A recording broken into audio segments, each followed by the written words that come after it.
Hola. Una de las cosas que pasa en meditación es que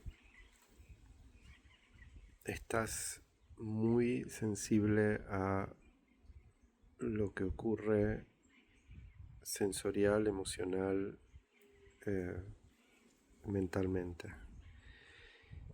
Estás extremadamente sensible a eso cuando se habla de hacer más lento o detener el pensamiento. No se está hablando literalmente de que no surja nada en la mente, sino a lo que se hace referencia es a estar continuamente pendiente.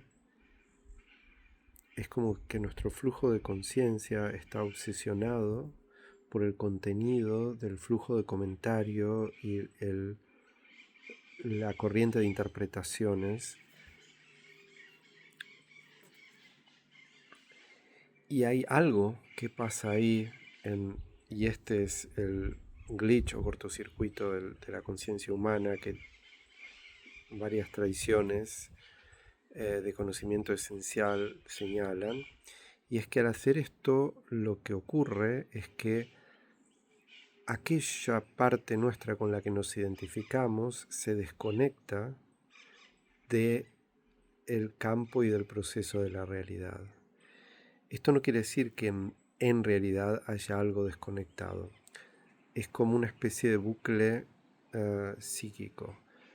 Hay un aspecto o complejo de nuestra conciencia con la que nos identificamos, a veces, con la que nos podemos identificar, y cuando estamos identificados con eso, estamos obsesionados con el contenido y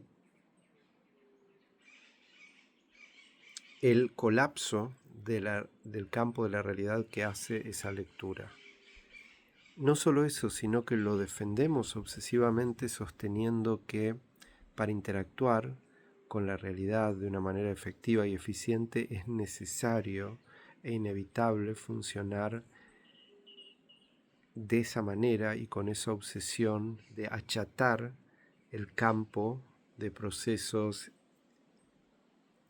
a una lectura generalmente muy limitada a nivel de causa, efecto, complejidad. Lo que ocurre cuando, dije meditación, pero con cualquier tecnología de conocimiento esencial, por llamarlo de alguna manera, es que nos familiarizamos y nos sensibilizamos a que la realidad interna y externa, lo que llamamos interna y externa, los procesos psíquicos, psicosomáticos, los procesos materiales, el tiempo, el espacio,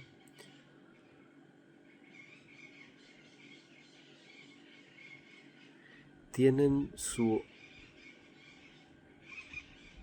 autodeterminación, no dependen de nosotros, no dependen de nuestra opinión, no dependen de nuestros intentos de comprimirlos, moverlos, esconderlos, barrar, ponerlos bajo la alfombra. Esto es lo que nos aterroriza cuando pasa algo que tiene que ver con fuerzas implacables de la naturaleza, incluyendo la muerte o incluyendo cosas inesperadas, que en nuestra habitual narrativa sentimos que somos los protagonistas de esta historia, pero los protagonistas de una manera muy extraña, porque incluso en una historia un protagonista ocurre en su historia, hace cosas, digamos, pero es absolutamente interdependiente con el contexto y con lo que ocurre en relación a otros participantes y otros aspectos de la realidad. De hecho, el desenlace o la evolución de la historia tiene mucho que ver con cómo ese personaje, suponiendo, porque en una historia es una construcción en la que se juega con la idea dualista de que el personaje es algo, es una entidad separada, digamos, en cómo ese personaje, ese complejo psicofísico, esa persona, cómo interactúa con esos procesos con los que se relaciona con otras personas. Bueno, dejemos esa analogía ahí. A lo que quería llevar es a que en la contemplación, en la meditación y en otro tipo de tecnologías esenciales, de nuevo para usar ese nombre, eh, lo que ocurre es que cuando vamos a ellas o cuando nos encontramos en estas experiencias, o si quieren llamarlo técnicas, cuando nos encontramos en ellas de una manera abierta, interesada, sensible, curiosa, no cuando vamos a ellas como si fueran una especie de motores de producción de un estado que supuestamente va a perfeccionar o a reparar nuestra condición defectuosa y patológica, sino cuando vamos a ello o nos encontramos en ello con apertura sensible y disponibilidad, lo que ocurre es que notamos claramente que el campo tiene su inteligencia, su dinámica propia, que el tiempo, el espacio, la materia, el sonido, los sentidos, el flujo de emociones, de pensamiento, son algo así como la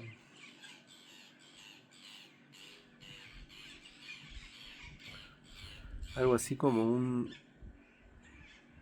oleaje, es una analogía extraña, un oleaje luminoso de un campo, un oleaje eléctrico, vital, de un campo.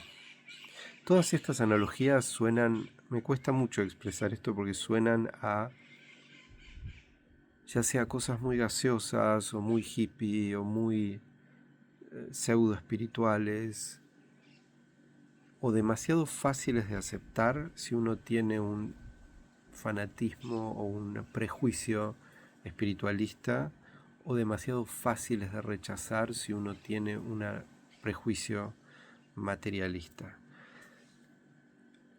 Es algo que me cuesta bastante encontrar el modo de intentar expresarlo. Porque no me interesa prestarme tanto a este juego de que una persona esté demasiado de acuerdo con esto, como si estuviéramos hablando de opiniones en las que tenemos que coincidir, o demasiado polémico en el sentido de, pensamos diferente. Esto no se trata de pensar diferente, no se trata de pensar, se trata de notar simplemente, y cuando notamos, no hay ningún hacer. Y digamos, algunas de estas tecnologías esenciales tienen algunas formas de hacer, de movimiento, de trabajo con la respiración o de trabajo con sensaciones o de trabajo con formas o con danza o con algunas cosas. Pero si esto está bien transmitido, bien enseñado, no se transforma en una obsesión técnica. El aspecto técnico, el aspecto método es importante porque está allí, es como caminar. Si caminamos, hay un modo coherente humano de caminar. Eso no significa que uno tenga que caminar igual que otra persona, pero hay una cierta coherencia en cada cuerpo de cómo caminar. Y hay maneras incoherentes de caminar, hay maneras torpes, pero la torpeza no tiene sentido como comparación en relación uno a uno. Una persona es torpe porque no camina igual que otra o se mueve igual que otra, no. Cada persona, cada humano tiene su propio potencial de coherencia y eso es lo más importante a encontrar. Eso es lo que estas prácticas, estas enseñanzas nos permiten, nos fomentan y nos facilitan. Porque cada uno de nosotros somos el campo entero y somos como dice una amiga, usa la palabra singularidad, somos singularidades del campo expresándose singularmente. Y cada uno de nosotros en nuestra relativa localización tenemos que encontrar la coherencia, la elegancia, la potencia de nuestra expresión singular.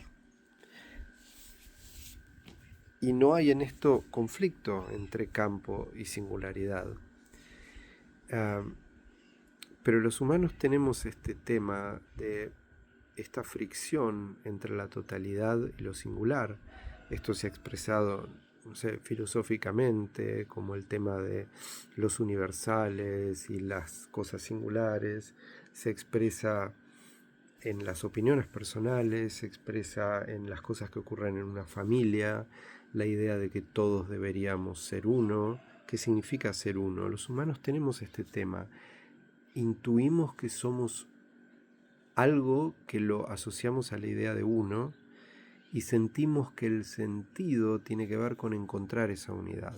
Para algunas personas la idea de unidad significa ser unos con una causa política o ser unos con la familia, con el clan.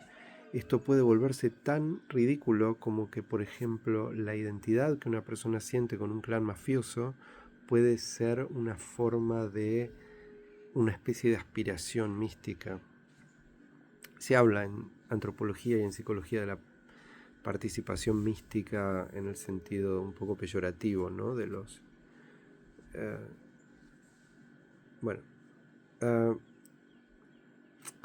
no quiero derivarme demasiado, pero tenemos esta fricción, este misterio que tiene que ver con lo que la física cuántica llama también campo y colapso.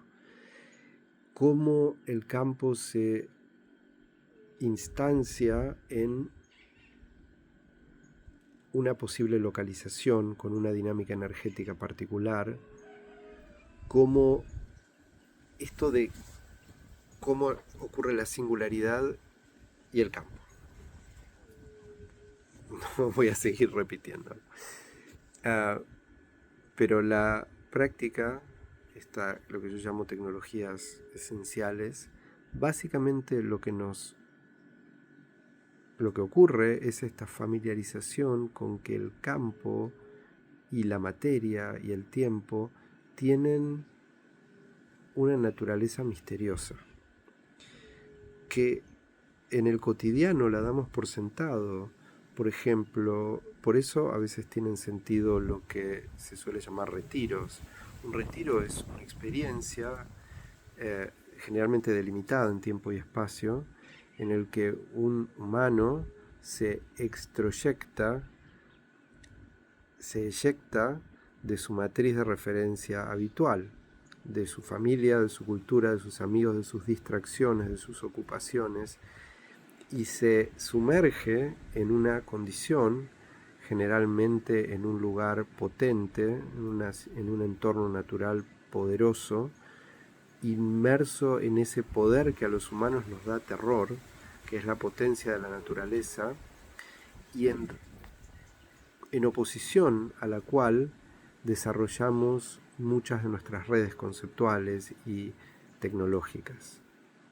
De ninguna manera esto quiere decir que los conceptos o la tecnología sean algo malo, nunca va a estar esta propuesta, pero tienen, al menos en la mayoría de los seres humanos, mucho de algo defensivo, y de repente encontrarnos inmersos en una situación fuera de mapa familiar, cultural, temporal, es algo que puede ser muy extraño, y ese extrañamiento es el que busca o facilita el retiro. ¿Qué es lo que hace esto? Que notemos y recordemos, no me gusta esa expresión, pero de alguna manera recordemos, tiene algo como nostálgico, romántico, que no está ahí, pero algo así como sensibilizarnos a la inteligencia profunda de ese campo que no depende, pero tampoco excluye nuestra control y nuestra acción deliberada individual. Cuando estamos, por ejemplo, sentados en contemplación 1 hora, 2 horas, notamos claramente que la realidad, la luz, el sonido, nuestro cuerpo, la respiración, el pensamiento, las emociones, la impaciencia, la tristeza, tienen una dinámica propia que no depende de nuestra voluntad. Y en algunos casos podemos notar también una especie de inteligencia subyacente a estas manifestaciones. Incluso en lo que parece aparentemente ser una cosa tan obvia como una emoción, como la tristeza, o una sensación como el dolor. Por ejemplo, uno se puede dar un golpe, o por ejemplo, hoy a mí me ocurrió hice una hice una espina que me pinchó muy profundo, salió bastante sangre, y el dolor era muy fuerte. Y es muy interesante cómo cuando pasa esto es como si la conciencia quiere cerrarse y obviamente proteger a una estructura física, ¿no? Pero si le damos la oportunidad y obviamente nos curamos y podemos sentir ese dolor, esa intensidad, y permitir que la interpretación y que la sensación de lo que está ocurriendo, que es obvio, que aparentemente es obvio, que se abra, eso tiene una posibilidad de sumergirnos en la inteligencia intrínseca de lo que somos. No sé cómo decirlo de otra manera. Y el cotidiano está lleno de estas oportunidades, los malentendidos, las discusiones, los golpes, bueno, las pérdidas, las ganancias, los placeres. Uh, no sé a veces cómo expresar esto sin que parezca una abstracción intelectual. No lo es en absoluto, es algo extremadamente concreto. Pero no necesitamos una situación de retiro para esto. La podemos tener, la podemos generar o encontrar. O podemos también en nuestro cotidiano tener pequeñas situaciones de retiro y luego o durante este proceso en el cotidiano mismo notar esta espaciosidad viva, inteligente, uh,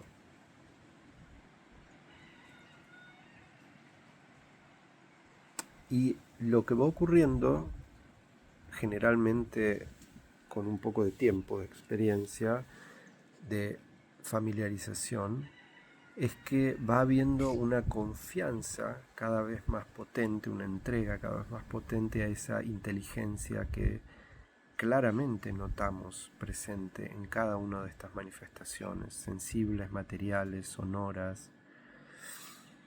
Hay algunas expresiones de tradiciones espirituales, como por ejemplo la providencia, la confianza total en Dios, en lo sagrado, o la idea tántrica de que todo sonido es un mantra y de que todo ser que uno encuentra es un Buda. Todo eso cobra un sentido vital, no un sentido intelectual, un sentido experiencial, y sobre todo algo que no necesita forzarse, no necesita ponerse en acción deliberadamente, forzadamente.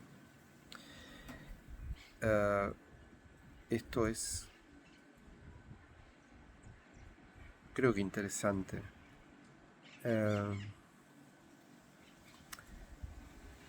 Y en mi experiencia, cuando uno, por ejemplo, está en el caso de la meditación, hay un periodo de tiempo, generalmente alrededor de los 15-20 minutos, en los que algo cambia cualitativamente en nuestra experiencia. Es como si algo se abriera y hay la posibilidad de esta entrega. Pero esto implica que tenemos que tener, al menos intuitivamente, la claridad de que no se trata de algo en pos de lo cual estamos yendo, no se trata de algo en pos de lo cual podemos tener codicia o deseo de poseer una resolución.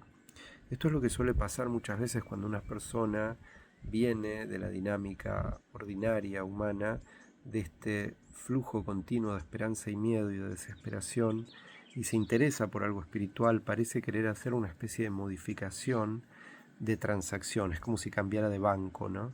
Dijera, bueno, este banco no me daba ganancias, me cambio al otro, pongo mis inversiones ahí, espero que me dé una ganancia. Lo más interesante que te puede dar la inversión en el banco, si quieres verlo así, del conocimiento esencial, es que se relaje tu idea de que tenés que obtener una ganancia, de que se trata de una inversión bancaria. Esto no tiene nada que ver con estar en contra o a favor de las inversiones. No se trata en absoluto de eso. No se trata de prescripciones de qué debería ser, sino de descripciones de cuál es el proceso y la naturaleza. Ni siquiera, bueno, descripciones, inspiraciones, sugerencias, ¿no? Bueno, ojalá esto sea de inspiración y de interés.